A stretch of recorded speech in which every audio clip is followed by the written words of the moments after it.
ಸಖತ್ ಖಾರ ಬಣ್ಣ ಮತ್ತು ರುಚಿ ಆಚಿ ಚಿಲ್ಲಿ ಪೌಡರ್. ಸೈಕ್ಲಿಂಗ್ ಮಾಡೋದ್ರಿಂದ ಸಿಗೋ ಪ್ರಯೋಜನ ಅಪಾರ.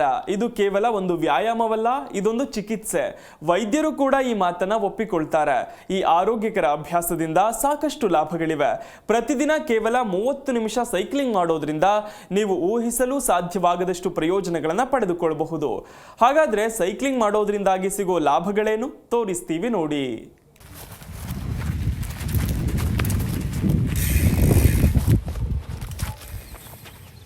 ಬೆಳಗ್ಗೆ ಸೈಕ್ಲಿಂಗ್ ಮಾಡೋದ್ರಿಂದ ಸಿಗುವ ಪ್ರಯೋಜನ ಸಾಕಷ್ಟು ಎಂಬುದು ನಿಮಗೆ ತಿಳಿದಿದೆಯೇ? ಹೌದು, ಸೈಕ್ಲಿಂಗ್ ಕೇವಲ ವ್ಯಾಯಾಮವಲ್ಲ, ಅದೊಂದು ಚಿಕಿತ್ಸೆ ಅಂತ ವೈದ್ಯರು ಹೇಳ್ತಾರೆ. ಸೈಕಲ್ ಸವಾರಿ ದೈಹಿಕವಾಗಿ ಮಾತ್ರವಲ್ಲದೆ ಮಾನಸಿಕವಾಗಿಯೂ ಅನೇಕ ಪ್ರಯೋಜನಗಳನ್ನು ನೀಡುತ್ತೆ ಅನ್ನೋದು ಸುಳ್ಳಲ್ಲ. ಈ ಒಂದು ಅಭ್ಯಾಸದಿಂದ ದೇಹದಲ್ಲಿನ ಸ್ನಾಯುಗಳು ಬಲಗೊಳ್ಳುತ್ತೆ.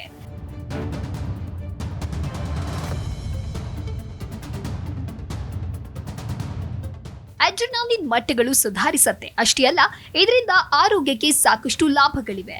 ಹಾಗಾದ್ರೆ ಪ್ರತಿದಿನ 30 ನಿಮಿಷಗಳ ಕಾಲ ಸೈಕ್ಲಿಂಗ್ ಮಾಡೋದು ದೇಹಕ್ಕೆ ಯಾವ ರೀತಿಯ ಪರಿಣಾಮ ಬೀರುತ್ತೆ ಅನ್ನೋದನ್ನ ಹೇಳ್ತೀವಿ ನೋಡಿ.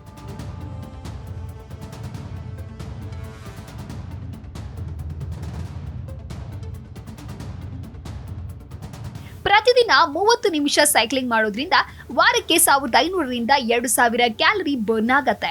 ಅಷ್ಟೇ ಅಲ್ಲ, ಕಾಲಿನ ಸ್ನಾಯುಗಳು ಬಲಗೊಳ್ಳುತ್ತೆ. ಜಾಗಿಂಗ್ಗೆ ಹೋಲಿಸಿದ್ರೆ ಮೊಣಕಾಲಿನ ಒತ್ತಡ 70% ಕಡಿಮೆ ಇರುತ್ತೆ. ಹೃದಯ ಉತ್ತಮವಾಗಿ ಕಾರ್ಯನಿರ್ವಹಿಸುತ್ತೆ. ರಕ್ತದೊತ್ತಡ ಮತ್ತು ಕೆಟ್ಟ ಕೊಲೆಸ್ಟ್ರಾಲ್ ಕಡಿಮೆಯಾಗುತ್ತೆ. ಸಂಶೋಧನೆಯ ಪ್ರಕಾರ ಇದು ಮಧುಮೇಹದ ಅಪಾಯವನ್ನ 40% ವರೆಗೆ ಕಡಿಮೆ ಮಾಡುತ್ತೆ. ತೂಕ ಇಳಿಸಿಕೊಳ್ಳಲು ಬಯಸುವವರಿಗೆ ಇದೊಂದು ಉತ್ತಮ ಅಭ್ಯಾಸವಾಗಿದೆ.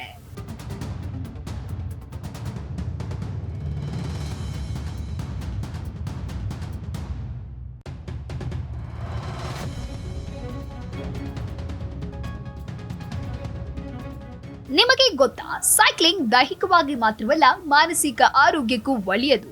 ಯಾಕೆ ಅಂದ್ರೆ ಸೈಕ್ಲಿಂಗ್ ಮಾಡುವಾಗ ಸಂತೋಷದ ಹಾರ್ಮೋನ್ಗಳಾದ ಎಂಡಾರ್ಫಿನ್ಗಳು ಹೆಚ್ಚಿನ ಪ್ರಮಾಣದಲ್ಲಿ ಬಿಡುಗಡೆಯಾಗುತ್ತೆ. ಒತ್ತಡ ಮತ್ತು ಆತಂಕವು 50% ರಷ್ಟು ಕಡಿಮೆಯಾಗುತ್ತೆ. ಅದರಲ್ಲಿಯೂ ಹೊರಾಂಗಣದಲ್ಲಿ ಸೈಕ್ಲಿಂಗ್ ಮಾಡೋದ್ರಿಂದ ಸಾಕಷ್ಟು ವಿಟಮಿನ್ ಡಿ ಕೂಡ ಸಿಗುತ್ತೆ. ಇದರಿಂದ ಮೂಳೆಗಳು ಬಲಗೊಳ್ಳುತ್ತೆ, ಮನಸ್ಥಿತಿ ಸುಧಾರಿಸುತ್ತೆ, ನಿದ್ರೆಯೂ ಚೆನ್ನಾಗಿ ಬರುತ್ತೆ. ಅಷ್ಟೇ ಅಲ್ಲ, ಮೆದುಳು ಕೂಡ ಚುರುಕಾಗಿ ಕೆಲಸ ಮಾಡುತ್ತೆ. ಅಧ್ಯಯನದ ಪ್ರಕಾರ ಪ್ರತಿದಿನ ಸೈಕ್ಲಿಂಗ್ ಮಾಡುವವರು ಖಿನ್ನತೆಯಿಂದ ಬಳಲುವ ಸಾಧ್ಯತೆ 20% ಕಡಿಮೆ ಅನ್ನೋದು ಸಾಬೀತುಪಡಿಸಿದೆ. ಹಾಗಾಗಿ ಸೈಕ್ಲಿಂಗ್ ನಂತಹ ಲಾಭದಾಯಕ ವ್ಯಾಯಾಮ ಇನ್ನೊಂದಿಲ್ಲ. ಹಾಗಾಗಿ ನೀವು ಕೂಡ ಇಂದಿನಿಂದ ಸೈಕ್ಲಿಂಗ್ ಪ್ರಾರಂಭಿಸಿ ಆರೋಗ್ಯವಾಗಿರಿ. Desk bureau, Zee Kannada news.